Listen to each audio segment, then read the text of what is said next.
Les platico, andaba yo con la familia hace unos días y entonces aquí Omar me mandó un mensaje, me dijo, oye, ya se concretó lo del muellecito, pues qué padre, vamos a estar en familia. Y estamos platicando de este tema. La propuesta vino de él y me pareció muy divertida. Ahorita en el chat estábamos viendo pues ahí que a lo mejor el tema no es muy académico. Cuando nos involucramos con algo que no conocemos y lo aprendemos, lo hacemos nuestro para nuestro conocimiento. Perdón, eso es académico. Pero de todas maneras es un tema que se presta mucho a todo. Filias básicamente se refiere a lo que nos gusta, ¿no? De filos, ¿te acuerdas qué es filos? Eso es. Eso cuando dicen estás filoso, no está tan equivocado el término. Entonces, hablar de filias y de parafilias, ¿de qué se trataría esto? En el momento en que ya no es. Carlos me había dicho que era de pedofilia. Carlos me había dicho que era de pedofilia. Pues yo creo que se proyectó un poquito, no sé, pero el chiste es que... Pero luego de tomar los tragos, no de paidor. Entonces, la diferencia pues entre una filia y una parafilia sería la enfermedad. Es decir, cuando algo causa problema y malestar. Y van a ver que en las definiciones, porque voy a tratar de ser bastante concreto en las definiciones operativas que se usan para diagnosticarlos, nos quedamos muy cortos siempre.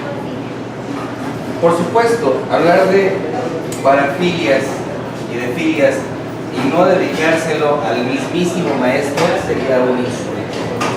Hace muchos años este señor rompió con la estética y la ética de su sociedad y le fue muy mal, pero fue sumamente... Fue una manera de salir literalmente del boudoir, ¿no? Ahora, yo entiendo, por eso estaba insistiendo en que se viera un poquito más grande, porque aunque son pocos renglones, no está tan fácil de leer. La tradición clásica dentro del manejo psicodinámico ha enfocado mucho nuestros gustos y el objeto y la razón de ser, los orígenes de nuestros gustos, en la formación de traumas. Y esta es una tradición freudiana, ¿no? Parece que no funciona de esa manera. Parece que más bien es una exposición continuada a algo. Es decir, el trauma porque algo ocurrió y fue muy duro y nos impactó en la mente, no se sostiene, la teoría no logra sostenerse por sí misma, no logra pasar a algo de evidencia. Y en cambio, revisando la conducta, es mucho más probable que lo que esté ocurriendo es que nos expusimos de manera repetida a algo. Y entonces, la exposición a la información, por ejemplo, en los niños y en las niñas, ¿no? En los menores, es importantísima. Y entonces, cuando sale Alex Sintek, que ahora está mucho el rollo en Facebook, que Alex Sintek dijo que el perreo es malo y que no deberíamos exponer a nuestros niños a eso, al menos entendiéndose qué por perreo. El vaso de baile. ¿La música o ambos?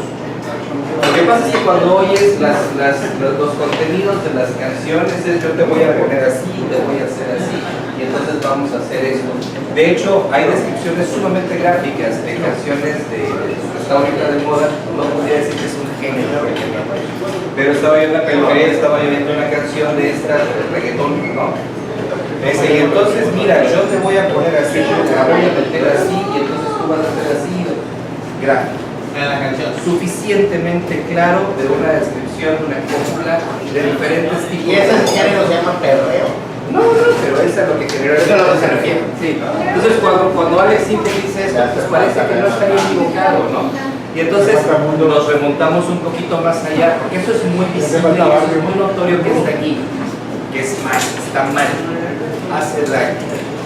Pero vamos un poquito más atrás, un poquito a cosas a las que nos parecen más normales, o por lo menos por la época en la que somos la mayoría acá musulmanes, no somos menores de 18, estaríamos influenciados y diríamos entonces, oye, pero y todas las niñas con minifalda que se visten como pin-ups, ¿no? Lolitas.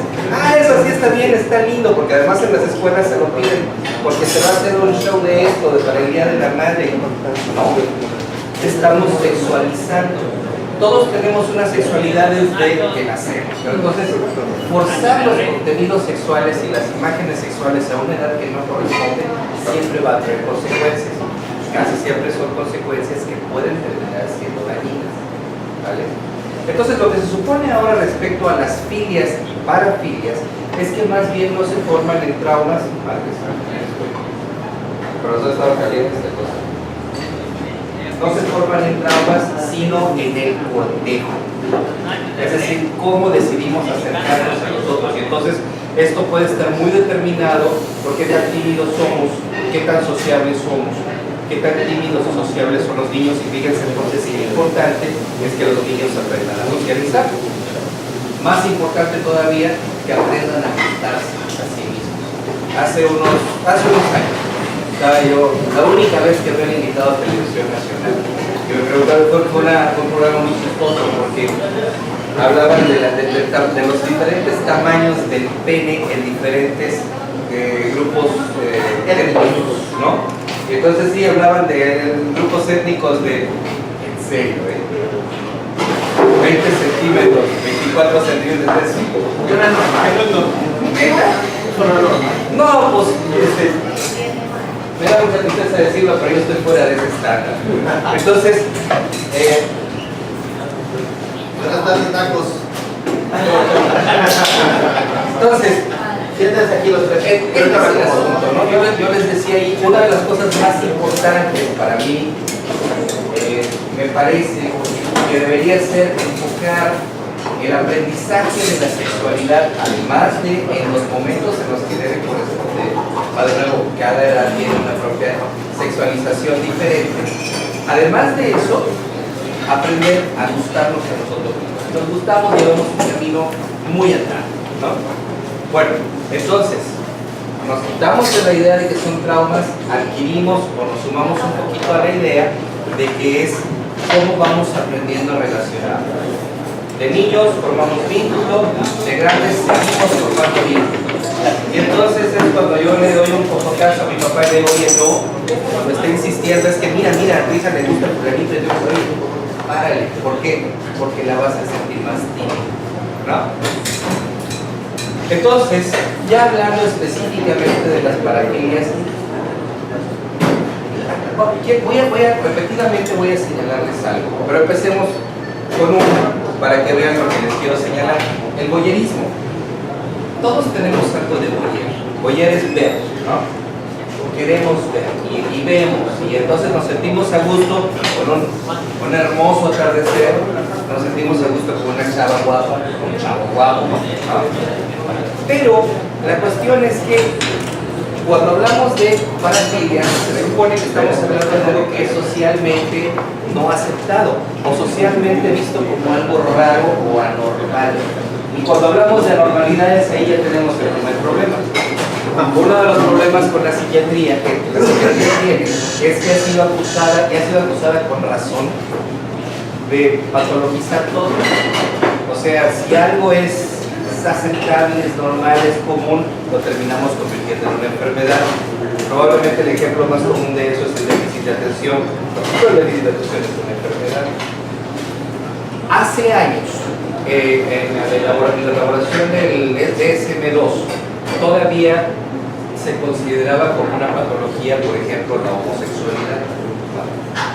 Era considerada una patología. Actualmente, a lo mejor dentro de 2 siglos se considera una patología, de nuevo no lo sé, pero actualmente es absurdo pensar en términos de patología o la preferencia sexual y la identidad de género y todo eso. Pero vamos, este es el problema con estas situaciones de la vida y de las preferencias. La razón por la que se sacó, y es una cuestión muy interesante, por la que se sacó la homosexualidad de las patologías, de los diagnósticos, una razón de consenso, que ahí es donde es difícil entender por qué se hace eso.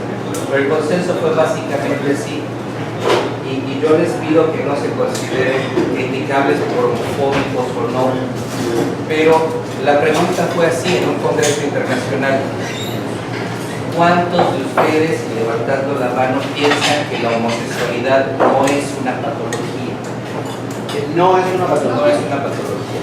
Casi todos. ¿Cuántos consideran que sí es una patología? No, pues es que no. Va a decir no, fulano. Es otro, ¿no? Entonces resulta que Yo no soy padrino. Resulta que en esa época en la que todavía estaba como diagnóstico, hace muchos años, estaba completamente dividido. La mitad decían es patología, la otra mitad decían no es patología. Pero sabemos algunas cosas de la homosexualidad. Primero, es una preferencia genéticamente determinada.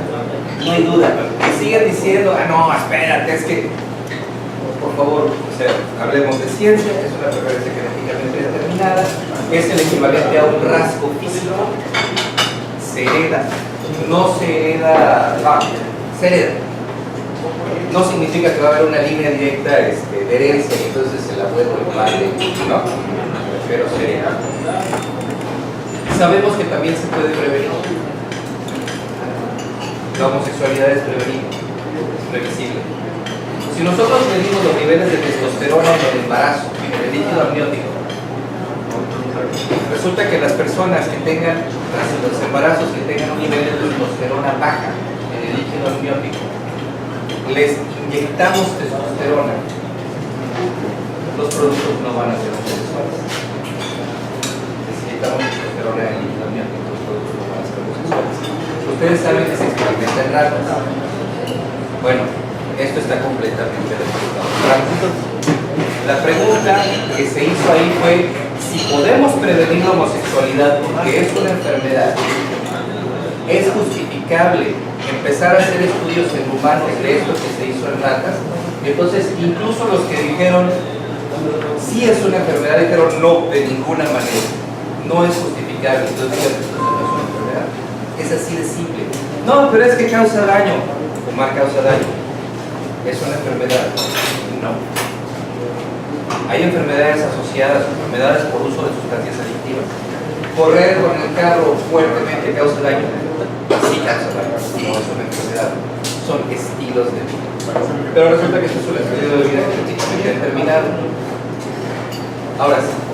Entonces en el voyerismo es la persona que está mirando a otros, dice ahí desprevenida, pero hay sus asegúnes.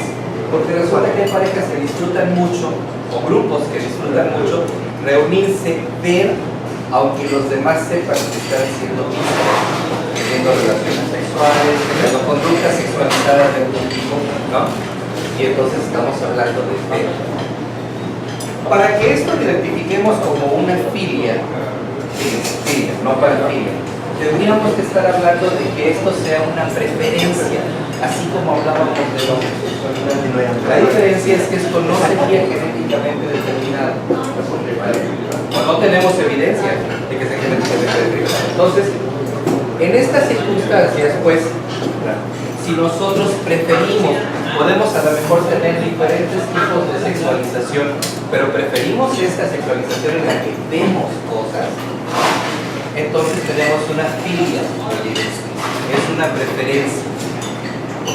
Pero si nosotros sufrimos intensamente, es decir, ha ocurrido por 6 meses, es intensa, es recurrente, tenemos fantasías, deseos irrefrenables, no es obsesividad, es compulsividad. Es decir, tenemos la sensación de que queremos hacerlo, ¿no? Entonces tenemos estas fantasías irrefrenables y otros comportamientos. ¿Qué serían otros comportamientos? Lo que nos lleva a eso. Entonces a lo mejor no lo concreto, pero voy y me meto en una cabina de tip sex, ¿no? de observación. Me meto en una cabina y a lo mejor no termino viendo y me salgo. O contrato a alguien para que tenga relaciones sexuales con una pareja y voy a ver, pero no lo hice. De todas maneras es un comportamiento que lleva, ¿no? Ok. Y esto es muy importante, obtenido sin consentimiento. Esta es la parte donde las enfermedades se caen. Si es obtenido sin consentimiento es una enfermedad, si es obtenido por consentimiento, no es una enfermedad. Eso por sí mismo es absurdo. Pero todavía es más absurdo cuando hablamos de sadomasoquismo. Lo van a ver adelante. Pero como ven entonces, los límites para diagnosticar la enfermedad, los límites aceptables, nos llevan a cuestionar seriamente las enfermedades, ¿no? Este tipo de enfermedad. Que cada uno se siempre, qué es normal y qué no es normal. Entonces, filia teóricamente sería lo normal, parafilia es si te molesta ser así. Entonces el problema sería un problema de aceptación. ¿Qué onda? Eso le iba a preguntar sobre eso, porque entonces, por ejemplo, un vato que espía por la ventana a una muchacha cambiarse, es una parafilia, pero la muchacha sabe que está viendo, deja que la vea, entonces no es una parafilia. De acuerdo a los criterios diagnósticos ya no sería una parafilia. Entonces fíjate cómo estamos hablando, Pero a ella también le gusta que la vean. fíjate cómo estamos hablando de enfermedades sociales. Es decir, en términos freudianos, no del origen de la génesis de la enfermedad, sino de la explicación social, es un tabú. Nada más. ¿Y por qué es un tabú? Tenemos que considerarlo enfermedad. En mi opinión, no. Pero así son los criterios diagnósticos. Cuando uno diagnostica un trastorno obsesivo-compulsivo o un trastorno de personalidad obsesivo-compulsivo, una de las diferencias principales, ¿no?, es qué tan incómodo se siente el paciente con la enfermedad. En el trastorno de personalidad obsesivo-compulsivo, típicamente el paciente se siente perfectamente tranquilo. Está tranquilo, no le molesta. En el trastorno de personalidad obsesivo-compulsivo, en el trastorno obsesivo-compulsivo, el paciente sufre mucho. Y esta es la parte, está en nosotros, no aquí. El paciente sufre mucho y entonces es una parte que se considera mucho en los criterios diagnósticos, ¿no? Si está sufriendo por cómo es, entonces tiene un trastorno. Junto con esta ambigüedad absurda de los diagnósticos viene la falta de epidemiología, falta de datos. No hay realmente datos de los trastornos parafílicos. Y en cambio, cuando ven libros sobre sexualidad, ¿no?, el último que consulté es del 2008, o sea, es bastante viejo. Cuando ven listados de parafilias, hay un listado de más de 60 parafilias. Prácticamente cualquier cosa que les pueda gustar, ¿no?, pues se puede convertir en una parafilia. Y pueden ponerle un nombre. Bueno, otra cosa que hace muy ridículo el criterio diagnóstico es que tenga que ser mayor de edad. Si es un menor de edad, entonces es exploración. Entonces los mayores de edad estamos absolutamente prohibidos de explorar. Ok, el exhibicionismo vuelve a ser con una persona desprevenida. Pero resulta que no, o sea, va de nuevo, son criterios diagnósticos un poquito absurdos. Y entonces dicen que es el clásico como es esto, ¿no? Sí, pero resulta que con algunas personas, y ahora se ha puesto de moda en el sexting, ¿sí saben lo que es el sexting? No.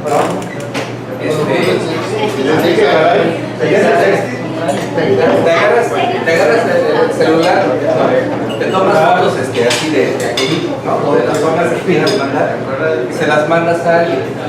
Y entonces es una manera de agarrar desprevenido a la persona, de que llega un mensaje de WhatsApp, lo abre tras, ¿no? Entonces ese es un tipo de exhibicionismo, si agarras desprevenido a una persona. Y entonces igual 6 meses. ¿El negro de WhatsApp cuenta? Si es intenso, si es recurrente, si hay fantasías, etc. Si es obtenido sin consentimiento y si causa daño. Es decir, si causa un malestar suficiente, no puede causar daño a la otra persona, ¿no? Pero también, Por ejemplo, daño en el contexto de que estoy casado, veo que me mandas esto, por X. eso ya fue daño. Eso ya es daño, pero daño al receptor o al que lo envía. A cualquiera de los dos. Lo que pasa es que, a ver, por ejemplo, poniendo de ejemplo, ahora se ha puesto de moda esto y resulta que de repente una foto que enviaste termina recorriendo publicarse por todo el mundo. Tengo un amigo en Coahuila. De la manera más absurda, este chavo y su mujer llevaron a vivir a los niños de Estados Unidos y los dejan solos todas las noches. Los dejan todos solos todas las noches y regresan ellos a dormir a México. Porque ellos no se pueden quedar los hijos, sí. Los hijos son estadounidenses, nacieron allá. Entonces, así de absurdo como suena, chavitos, la chavita de 14, el niño de 11. Y resulta que el niño de 11 recibió una foto que otro amiguito le envió de una niña, que esa niña le envió una foto desnuda a este amiguito, el amiguito la distribuyó, y ahora el hijo del enemigo está en la corte. Está en la corte y está viendo cuál va a ser su castigo porque él redistribuyó la foto. Hay leyes ya para esto, o sea, hay un daño. Los daños pueden ser así, pero hay otros tipos de daños que también pueden ocurrir. La persona puede sufrir mucho por no enviar la foto. A eso se refiere el causar malestar, como en el ejemplo de los asesinos compulsivos. Yo necesito hacer esto y sufro porque no lo estoy haciendo. Si alguno de ustedes se ha sentido apasionado con una persona sin lograr cumplir ese objeto, ese oscuro objeto en ese sabe que se sufre. Entonces, a eso se refiere este causar malestar o daño.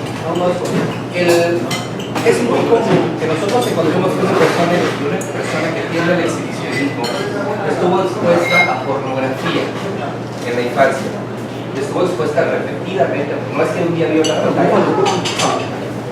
o que tuvo, decían mucho los psicoanalistas, es que vio una escena primaria, tuvo una escena primaria. Una escena primaria es ver una escena de sexo.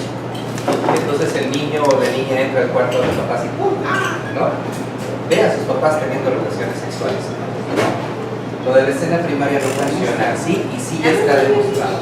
Lo que funciona es la exposición repetida y entonces ustedes sabrán que muchas gentes viven en un cuartito con toda la familia o en un departamentito con toda la familia y uno les pregunta, oigan, y cuando tienen intimidad usted y su pareja, los chavos, ¿dónde están? No es que cuando ya están dormidos, tú crees que están dormidos. O sea, ok, entonces, esto lo vemos asociado muy comúnmente en el exhibicionismo. Ojo, son enfermedades en las que esto, por ejemplo, a la hora de estar en un juicio, no exculpan a la persona que está siendo acusada, no hasta la fecha. En Estados Unidos en algunos casos sí, hasta la fecha en México.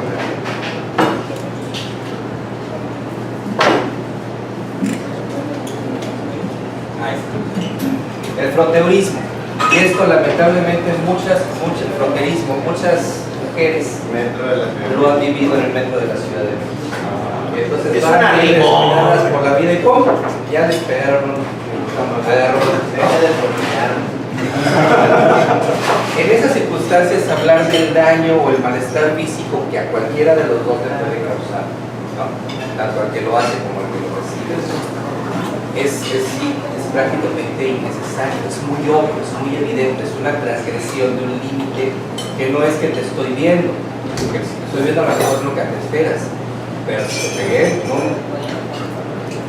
Porque además una cosa que dicen mucho las mujeres en la Ciudad de México es, doctor, si quieres me hubiera acariciado o dado un pellizco, pero me agarró duro, lastima, duele. No es solo la herida emocional, sino además la herida física. Muy molesto. Entonces, vuelve a lo mismo, ven cómo es todo repetido, 6 meses, intenso, recurrente, obtenido sin consentimiento. Y el fronterismo, en mi opinión, tiene mucho que ver con la objetivación, en convertir en objeto a la mujer. Uno no puede pensar tener una sociedad sexualmente sana. Si seguimos viendo comerciales, este fue de Burger King, si seguimos viendo 2015 creo, en el 2015, un comercial de Burger King que anuncia una hamburguesa de 3 carnes, con unas trillizas, en bikini, con unos de estos bikincitos así del gargulito acá del libro policíaco Colón. Digo, yo sé que ustedes no leyeron, pero Y además salen diciendo y así, contoneándose, uno no puede pensar en tener una sociedad sexualmente sana si esos son los estereotipos que vemos en las redes y en la televisión, ¿no? Definitivamente, uno de los problemas principales que llevan a los asesinatos de mujeres, y aunque el término feminicidio es muy desafortunado, creo que no hay otro mejor actualmente, porque a la mujer se le mata por ser mujer, se la convierte en un objeto, y si es un objeto, ya se escucha. Y entonces eso, más que estar basado en un estilo de cortejo, porque casi siempre el tocar no lleva a un cortejo, ¿no? Es un acto ligeramente vandálico, es un acto escondido, ¿no? Y donde el agresor sabe que está transgrediendo, sabe que está haciendo algo que no está socialmente aceptado, pero que además va a tener las repercusiones.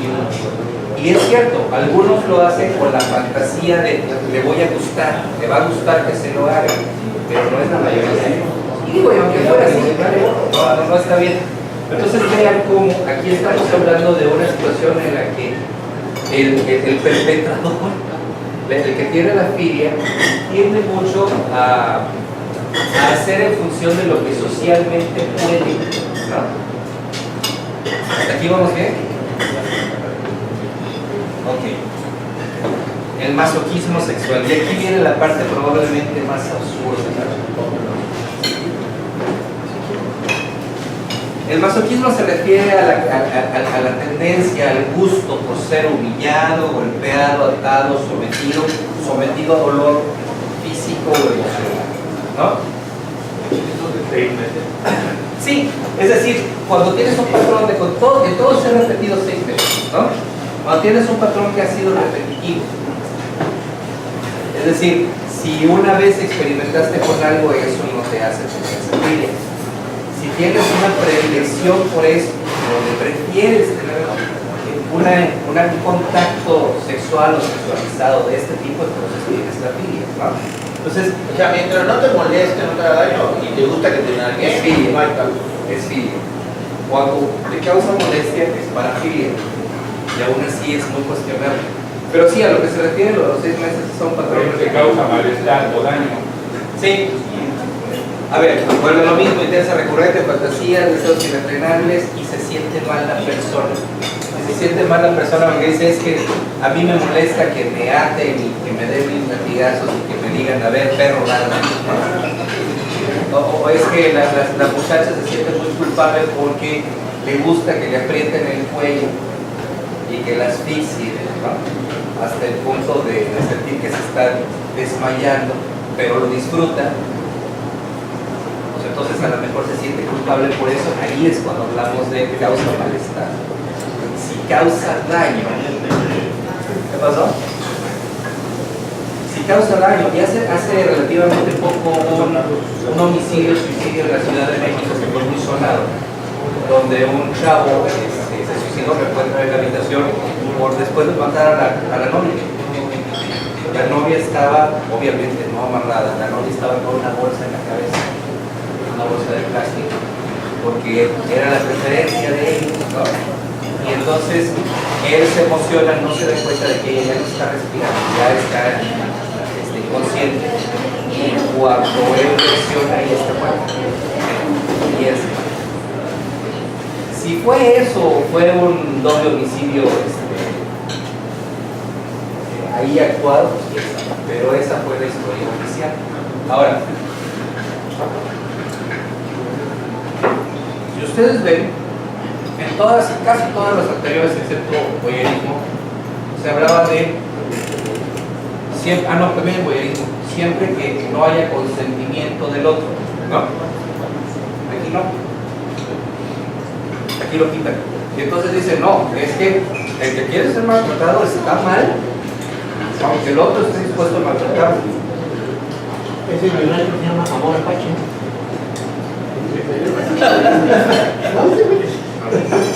O sea, si yo le dedico la sesión a todos mis amigos y además al Marqués de Sales, se imaginará que yo ando por ahí, ¿no? Entonces, es una cuestión en la que francamente es absurdo para muchas personas pensar que porque me gusta, a mí no. A mí me gusta darlas. Que porque le gusta a la chava o al chavo que le den sus nalgadas o sus cuentazos, está enfermo. Eso no es enfermo. Es una preferencia. Y como eso todo lo demás. Pero entonces cuando incluso aquí se dice, no, pero aún con consentimiento está mal, es enfermedad. Viene la parte donde hay que explicar por qué en el sadismo, ¿no? Sí necesita como criterio ser sin consentimiento. O sea, tiene una pareja sadomasoquista. Por cierto, eso de que el sádico es un masoquista, no es cierto, el sádico es sádico, el masoquista es masoquista. No intercambian roles. De repente, cariñito, podría ser, pero no intercambian roles. Entonces, resulta que la combinación perfecta, ¿no? O sea, por supuesto. Resulta que el sádico, si obtiene consentimiento, no es problema, no es una parafilia. Pero entonces su pareja, que es masoquista, a esa sí tiene una parafilia. Esto habla mucho de nuevo del doble rasero de medir las cosas, ¿no? Entonces, cuando nosotros vemos las enfermedades desde una posición ética, fíjense, no éticos como su ética médica, sino juzgando las enfermedades como buenas o malas conductas, caemos en el mal de Sarmiento, caemos en los castigos divinos, caemos en una serie de cosas que son muy delicadas y que deberíamos abstenernos de ellas. Parece, en mi opinión, lo de las filias va mucho por ahí. Pero entonces vuelve a lo mismo. Por cierto, si no han visto esta película, es una película que disfruto mucho, se llama Secretary. Si no la han visto, y además no es una historia de amor. ¿Es con qué? ¿Qué fue? ¿En serio? Con el caballo roja. Es una película que es una historia de amor. Bueno, entonces, en el sadismo dice el DSM-5 que hay que diferenciar si es sadismo con asfixiofilia, ¿no? Choquinfilia, o es sadismo de otro tipo.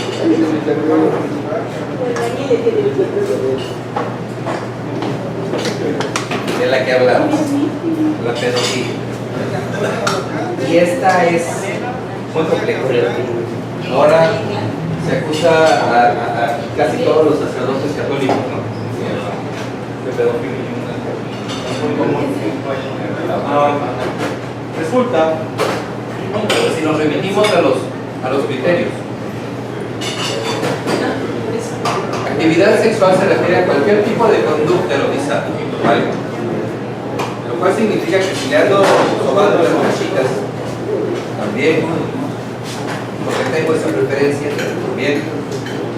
Si ando viendo niños o niñas, también. Se dan cuenta de todas las diapositivas, pues hago una foto aquí, no, porque además a mí me resulta desagradable, ¿no? Sin embargo, si yo tengo un paciente que tiene estas tendencias, ya he tenido, yo no tengo que juzgarlo, ni ética ni estética, no es ni feo ni malo, es una persona con una preferencia. Pero además, vean cómo aquí la edad importa. No vamos a así como siempre y cuando tuviera más de 18 años, ¿no? Aquí, ¿por qué se les ocurre que el mínimo es de 16 años? Pues porque hablas también de generación de caracteres sexuales secundarios, de formación. Estamos hablando de adolescencia y pubertad. Yo creo que no, o sea, no, ahí también es a veces como en el marco legal, más que médico, es muy cuadrado el asunto y no puedes catalogar o encuadrar, digamos, igual a una persona que anda con una chava de 16 años que con una niña de 7 años. Exactamente. O sea, es algo no solo legal. A ver, ¿a qué edad? ¿Todos se acuerdan de lo que significa el término núbil? No. ¿Alguien se acuerda de lo que significa el término núbil? Hasta donde yo me lo aprendí, pero a lo mejor estoy equivocado y a lo mejor Mitch me lo aclara. Núbil es una persona que está en edad reproductiva. Así lo aprendí. Entonces, cuando ya alcanzó la edad reproductiva, no, Mitch, no, estoy mal. Tú dices que es virgen. Es virgen. Pero lo podemos buscar. ¿Alguien se anima a buscarlo en el diccionario? Aquí está ya. ¿Qué dice? No, pero ahorita lo busco. Ok, Está en edad de casarse. está en edad de casarse. ¿Vale? Eso es nubio. Está en edad de casarse. Y en edad de casarse, teóricamente, para los términos antiguos, es mientras te puedas hacer. Entonces, resulta que cuando uno ve, digo, aparte de la sexualización que se hace de las niñas, niños y adolescentes, uno de repente puede ver una niña de 15 años, 14, 16, 17 y están guapísimas. Difícilmente con los niños, porque los niños no muestran caracteres sexuales tan marcados a esas edades, ¿vale? Pero las niñas sí. Y entonces, nuestra cultura además nos vende la imagen de la niña con minifalda, nos vende la imagen además de un deseo sexual relacionado con la calceta alta.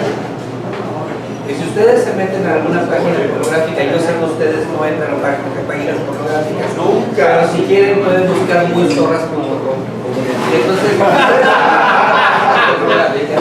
van a encontrar, fíjense cómo desde el término es grosero y despectivo hacia la mujer, ¿vale? Está gracias. Entonces resulta que van a encontrar el menú de los diferentes tipos de pornografía que existen. Y dentro de la pornografía que existe van a encontrar lolitas, ¿no? Haciendo referencia a la película muy vieja de Lolita, ya se hizo un remake, claro, la mayoría conoce el remake, no el original. Quien conozca el original y el que no la conozca vale mucho la pena ver a Peter Sellers haciendo de un sujeto que disfruta su propia perversión y la perversión de los demás, que al mismo tiempo la sufre. Es impresionante. Peter Sellers ahí siempre como un actor ahí se consagra, ¿no? Entonces, cuando nos venden este estereotipo socialmente como algo deseable, que a lo mejor un poco pecaminoso o muy pecaminoso, pero deseable, y entonces Televisa saca su novela de adolescentes donde las chavitas tenían una faldita acá, ¿no? Por encima de la línea del calzón. O sea, realmente estamos hablando de todo lo que empezamos diciendo, es lo que no es socialmente aceptado, se va modificando lo socialmente aceptado.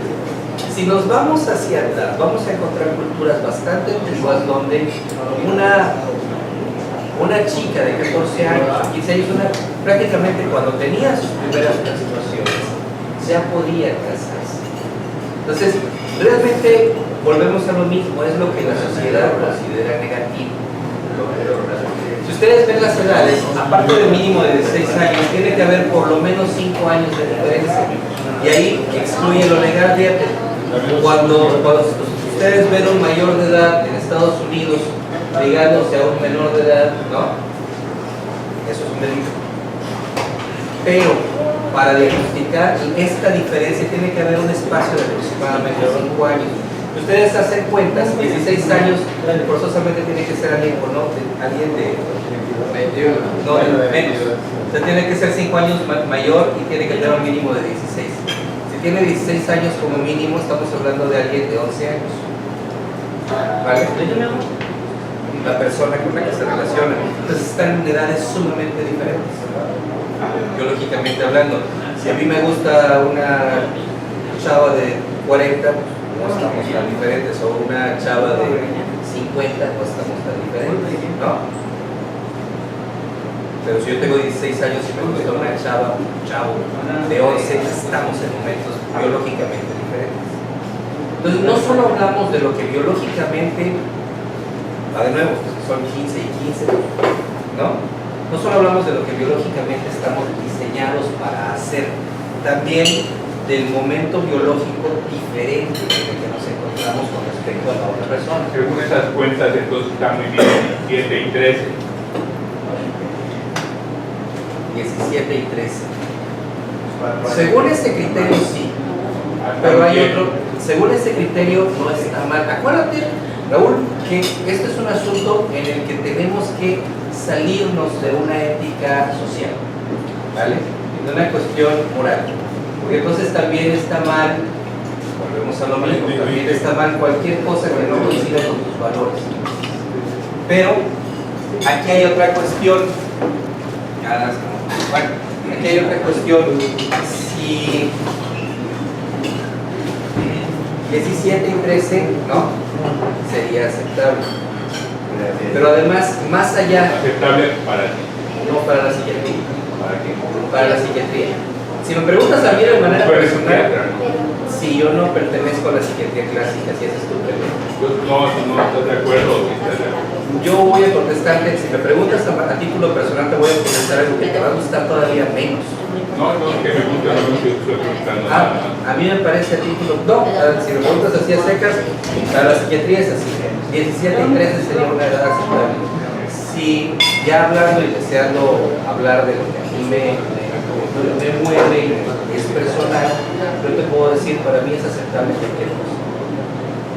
Cualquier cosa. O sea, yo Una no chava soy- de 3 años con uno de 20. Si me fuerzas a contestarte, te voy a decir que sí. Por más monstruoso que pueda parecer, y puedo darte ejemplos de situaciones en las que un chavo de 20 con una chava de 3 años va a producir daño. Es innegable. Es innegable. Pero ¿cómo? Es innegable. Es innegable que va a producir daño. Pero yo no puedo colocarme en una posición de juzgar al paciente. Yo tengo que decidir desde que veo a un paciente si lo condeno o lo trato como paciente. ¿Vale? Pero estaba diciendo que no es malo. Pero va a producir daño.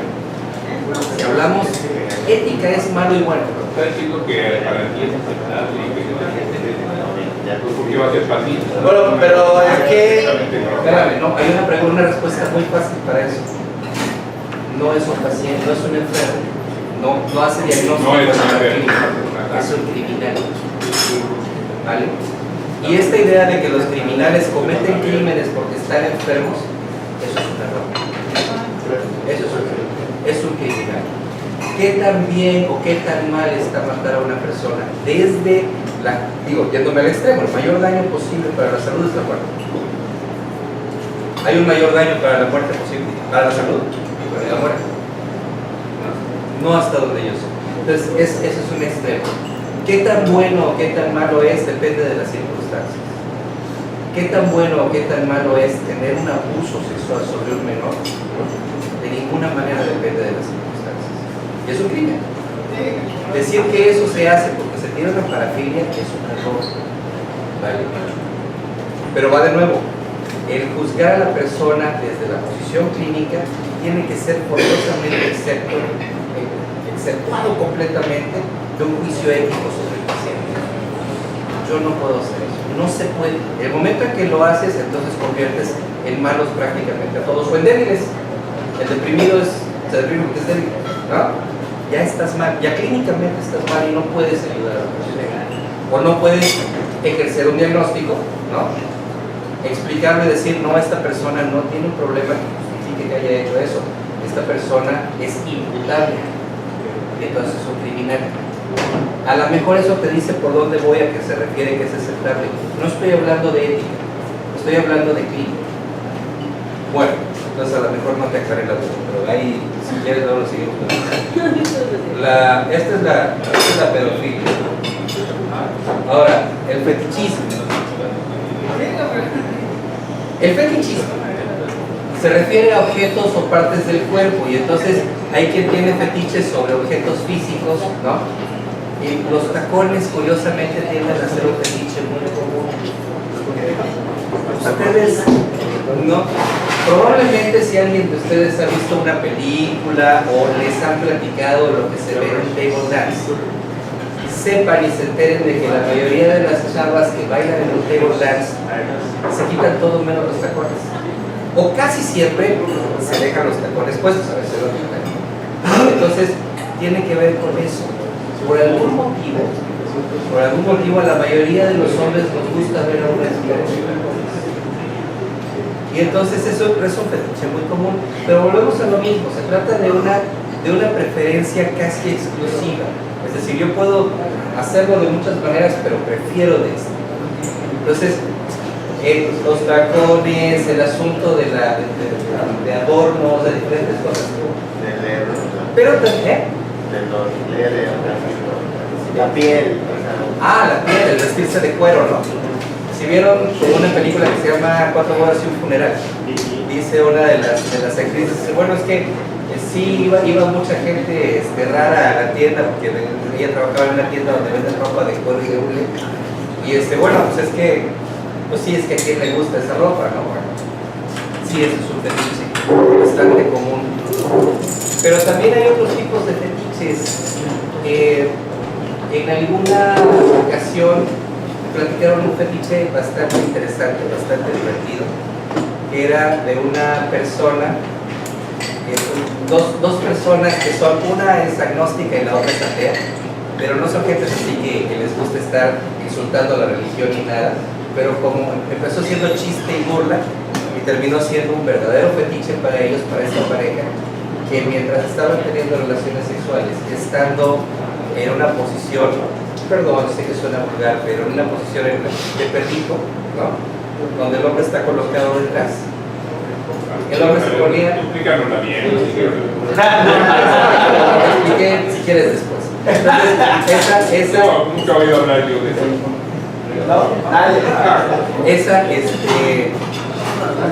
El hombre agarraba una Biblia, la abría en la hoja que cayera y se ponía a leer la Biblia. Y entonces era muy divertido para los dos, ¿no? Porque para ambos la Biblia era algo así como, ay, qué cosa más ridícula, etc. Eso era muy divertido. Ni siquiera era un intento sacrílego de sacar el libro y de agredirlo, no, era ellos divertirse, ¿no? Eso es un fetiche. ¿Ok? Pero también hay fetiches con partes del cuerpo. Hay personas a las que les gustan mucho los pies. Para hablar de fetiches de partes del cuerpo tenemos que hablar de fetiches no genitalizados. Es decir, no vulva, no pene. Y si vamos a hablar de fetiches, resulta que en esta lista que les platiqué de podemos irnos a parafilias de más, una lista de más de 60 parafilias, resulta que hay parafilias que hay parafilias donde hay fetiches por el pene. O sea, ¿por qué? Porque es que no le debería gustar el pene a la mujer, ¿no? O al hombre no le debería gustar la vulva y estar viendo. No. O sea, es donde volvemos al asunto de la exageración, de la ridiculización de tiene igual, solamente se diagnostica si causa malestar o daño, y excluye en el diagnóstico los juguetes sexuales socialmente aceptables. ¿Qué significa? Que un dildo no hace diagnóstico de fetiche, un pepino sí. Todos estos objetos que Pero los ¿quién maestros... define eso? O sea, Vuelven o sea, si tengo lana, me compro un dildo, si no tengo lana, me en compro un pepino, ¿no? mi opinión es una estupidez, y en términos generales es donde es Todo depende del presupuesto.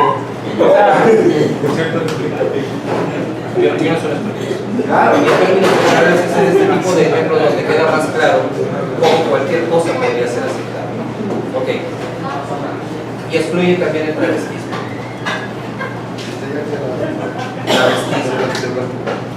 Y esta parte es muy divertida. Resulta que de repente ustedes van a aplicar, una enfermera va a aplicar una inyección, el señor se baja de calzón y trae una tanga de cajitos, ¿no? Ok. Hay gente que disfruta vistiéndose del género opuesto, ¿no? El género opuesto. Entonces, hay gente que disfruta esto además en el momento de tener relaciones sexuales o de tener conductas erotizadas. A esto es a lo que se le llama travesti. En el momento Cuando de nosotros, si estamos hablando de filias, ¿se acuerdan? Cuando nosotros somos personas, y tuve un paciente, un tipo fantástico, un tipo de las mejores personas que he conocido en mi vida. Tuve un paciente que él no tenía una parafilia, él era travesti. Entonces fíjense cómo es difícil hacer la diferenciación cuando usamos los mismos términos. Una cosa es travestismo y otra cosa es travesti. El travesti es la persona que solo se siente cómoda vistiéndose de un género opuesto. Y curiosamente este hombre sufría mucho porque no era homosexual. De ser un travesti no homosexual, va por la calle vestido de mujer. Y le gustan las mujeres y no le gustan los hombres, y recibía un montón de propuestas de hombre que sufría mucho. Mucho. No se trata de eso. Esto es travestismo. ¿Qué significa? Pues que de repente ustedes pueden encontrar memes, videos, gifs, todo en internet donde alguien está, donde alguien está viéndose al espejo con el brasier de su pareja. Es eso. Disfruto vestirme de hombre. Ok, volvemos a lo mismo. Es solo si causa malestar o daño. Es una cuestión social. La definición. Fíjate que esto puede ser interesante porque es menos usual es decir, que socialmente se ha aceptado que un hombre se ponga un vestido de mujer, pero las mujeres que usan ropa muy varonil, que usan trajes sastre, que se ponen corbata y saco y pantalón, o incluso faldas, pero faldas tipo sastre, sí, puedan andar por la calle sin que nadie los voltee a ver como alguien que viene vestido raro. Tenemos una hermana. Tenemos una hermana que es juez, y ahora ya no tanto, pero yo recuerdo cuando yo vivía con ella, ella le gustaba mucho ponerse corbata y camisas de este tipo, ¿no? Pero esto sería travestista. ¿Qué? No, porque Ahí te va. No, pero Nada más rapidísimo. No, pero hace presidio sí. Seca. no, pero espérate, hablando de la sociedad. hablando del posible del año, este tipo de mujeres a veces asocian este tipo de indumentaria con una actitud masculina en casa, aunque no sea lesbiana. Y esto puede ser que genere en el marido, el hombre que convive con ellas, un hiperandrogenismo secundario por la convivencia de la competencia de alguien con una imagen masculina dentro de casa. Hiperandrogenismo secundario. Sí, bueno, es decir, quiero decirlo de esta manera, pero hablan de un perfil de una esposa infartógena. Es decir, una esposa que puede generar infartos más frecuentes en el marido, porque genera en el marido una situación de competencia masculina. La competencia masculina en los monos puede generar en uno de ellos una menor sobrevida por este tipo de cosas. Un estado de mayor tono adrenérgico, etc. Entonces, ¿ahí qué dirías con eso? O sea, este tipo de... No tenía la menor idea. En el que puede haber un daño por lo menos teórico. Tengo una pregunta, por ejemplo, en un ejemplo más local. Aquí en el carnaval hay es ya como un grupo de hombres. Es el torito bacaché. Que son muchos vatos que se visten de mujer en el carnaval y ahí van haciendo el show, o sea, finalmente van vestidos de mujer y creo yo que el 90% de todos ellos no son homosexuales, simplemente se visten de mujer y ya los conoce la gente porque son es el güey que se viste de mujer en el carnaval. Torito bacaché. Y me encanta tu pregunta porque además se puede aprovechar para contestar un montón de cosas que a lo mejor no estás preguntando y también la que estás preguntando. A empezar. Mi pregunta es: ¿ellos son 6 meses? No, no es un patrón. Es una vez al año. Que veamos nosotros. No hace años. Exacto. Que uno vea. No es un patrón. ¿Vale? No es recurrente. Su recurrencia es intermitente, es anual. No hablamos de un patrón continuo. Si la persona tiene fantasías de sí, entonces voy a ir en el carnaval y me voy a comprar. Ahí podría pensar en algo, pero de nuevo, ya por los 6 meses, ya no está entrando en el criterio. ¿Causa malestar o daño? Entonces, para empezar, eso no sería diagnóstico. Para seguir, es algo socialmente aceptado. Me voy a algo más visible, todavía más como para como para considerar los mujes. ¿Los qué?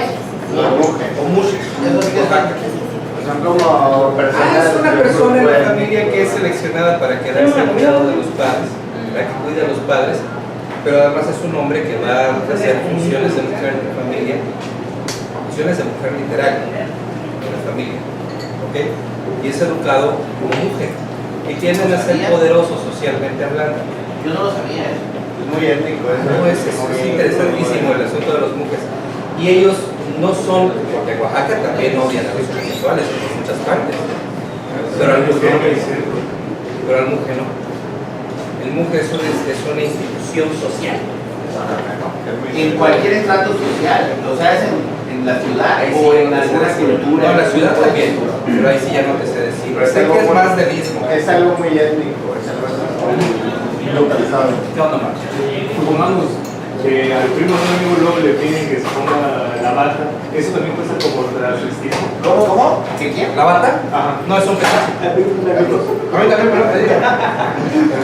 Ahí también, oye, ponte tu bata, ¿no? Me hubieras dicho, le traigo, ¿no? Es una fantasía. Fantasías. Pero ahí no sería travestismo porque no te estoy diciendo de otro género. Sería un objeto inanimado que te hace sentir bien. No, pero, por ejemplo, si a él le dicen que se la ponga, Por eso, el que lo está pidiendo o la que lo está pidiendo es que piensa. Ahora va de nuevo. Acuérdense que es un patrón repetido. Si es por una vez, bueno, es un gustito. ¿Vale? Una pregunta, ¿hay algún factor determinante que desarrolle este tipo de filia o alguna edad en específico en la que tú hayas, es mi pregunta, ¿no?